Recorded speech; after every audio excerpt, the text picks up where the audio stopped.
Everyone thinks artificial intelligence is controlled by software, algorithms, models, data. But what if that's wrong?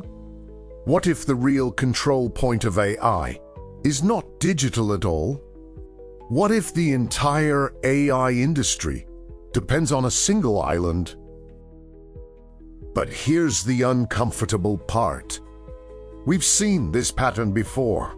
Entire industries that look decentralized, but were secretly controlled by one invisible layer: oil, electricity, telecommunications.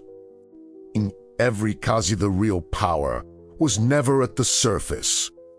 It was buried inside infrastructure. So, if AI follows the same pattern, then the question becomes more precise. Where is the infrastructure layer? And more importantly, who controls it? The dominant narrative is simple.ai is a software revolution. Companies compete on models, on algorithms, on data. Google is meters of power, but that narrative hides something critical. Because none of those companies actually manufacture the infrastructure they depend on. Every model, every training run, every inference request, all of it runs on physical hardware.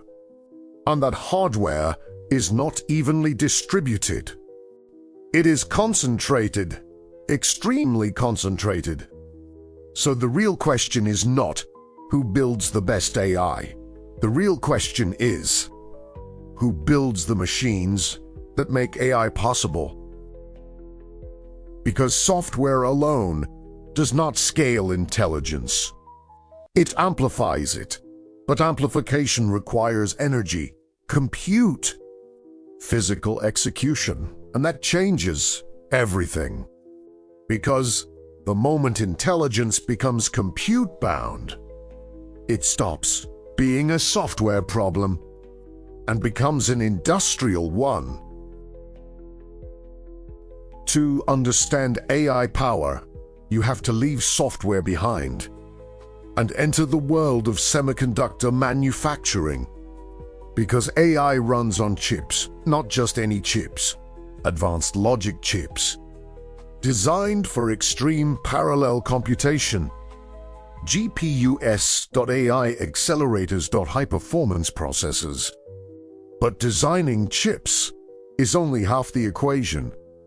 The real bottleneck is manufacturing, because manufacturing advanced semiconductors is one of the most complex industrial processes ever created. It requires extreme ultraviolet lithography, atomic-level precision, massive capital investment, and decades of accumulated expertise. You cannot replicate this quickly. You cannot decentralize it easily. And you cannot scale it on demand. So what happens? The entire industry converges on the few players capable of doing it. And among those players, one dominates. At first glance, this might look like a competitive market. Multiple chip designers, multiple cloud providers, multiple AI companies.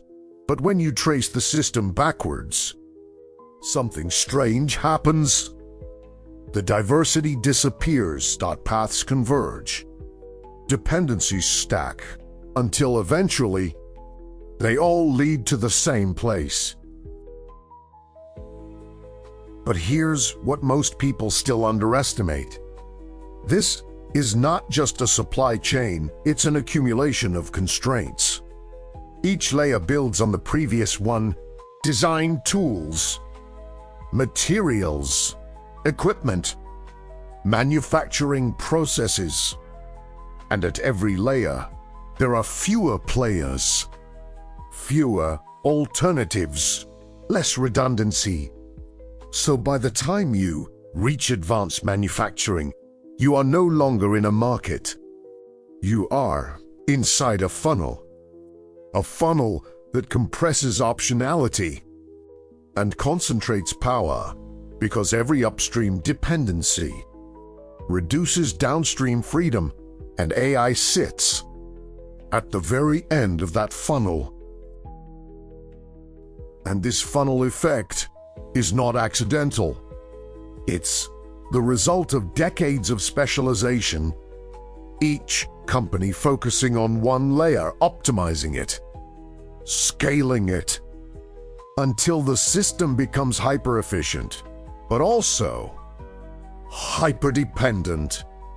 Because when every layer is optimized independently, no single player controls the full stack. And that creates a paradox. The system becomes more powerful, but also more fragile, more advanced, but less flexible. And in that environment, control shifts away from innovation toward infrastructure. Taiwan, more specifically TSMC, the most advanced semiconductor manufacturer in the world. TSMC produces the majority of cutting-edge chips, the chips that power AI. NVIDIA depends on it. AMD depends on it. Apple depends on it. Even companies trying to build their own chips depend on it, because they don't own fabrication. They design, TSMC builds. This creates a structural asymmetry. AI companies appear powerful, but they are downstream, dependent on a manufacturing layer they do not control, and that layer is geographically concentrated. This is not just a supply chain. It is a choke point. Here a moment, the real control of AI is not in the code. It is in the factory. This dependency creates multiple layers of leverage. First, capacity constraints. TSMC cannot instantly increase production, so access becomes scarce, and scarcity creates prioritization. Who gets the latest nodes? Who gets delayed? Those decisions shape the competitive landscape of AI. Second, switching costs. Moving production to another foundry is not trivial. Designs are tightly coupled to manufacturing processes. Changing foundries means redesigning chips, revalidating performance, rebuilding the supply chain. In practice, switching is extremely slow. Third, geopolitical risk. Taiwan is not just a manufacturing hub, it is a geopolitical flashpoint. Any disruption would ripple across the entire AI ecosystem.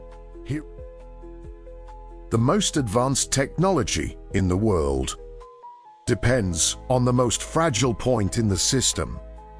This is the hidden layer, the layer most people never see, because it's not visible in software demos, not visible in product launches, not visible in model benchmarks, but it defines everything. And this is where the system becomes fragile. Not because it's inefficient, but because it's too optimized, too centralized, too dependent on a single point of failure. And in complex systems, the most optimized node is often the most dangerous one.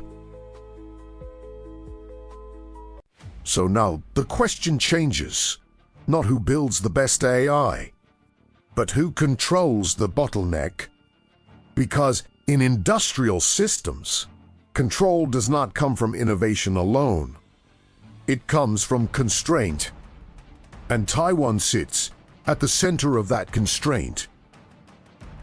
Every AI company is competing on top of infrastructure they do not control.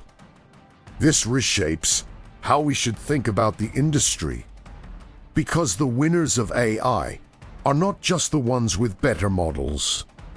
They are the ones with better access, better allocation, better positioning inside the supply chain. And that supply chain leads back to the same place, Taiwan.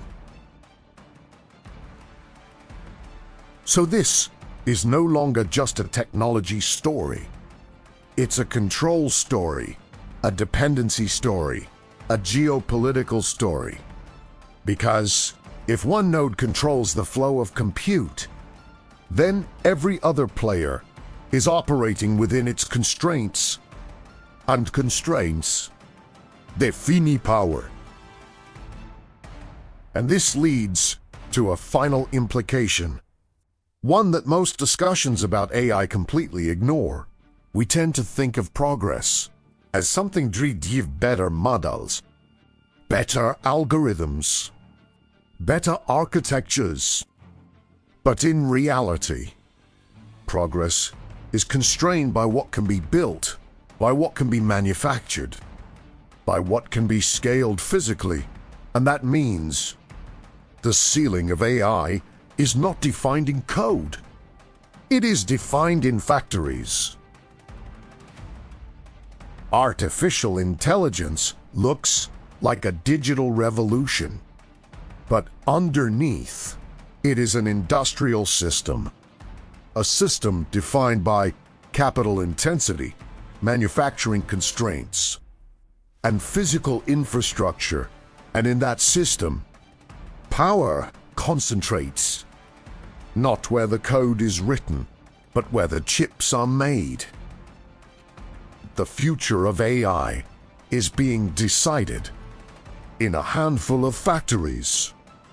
And until that changes, every AI company in the world will depend on Taiwan. And this is the industry code.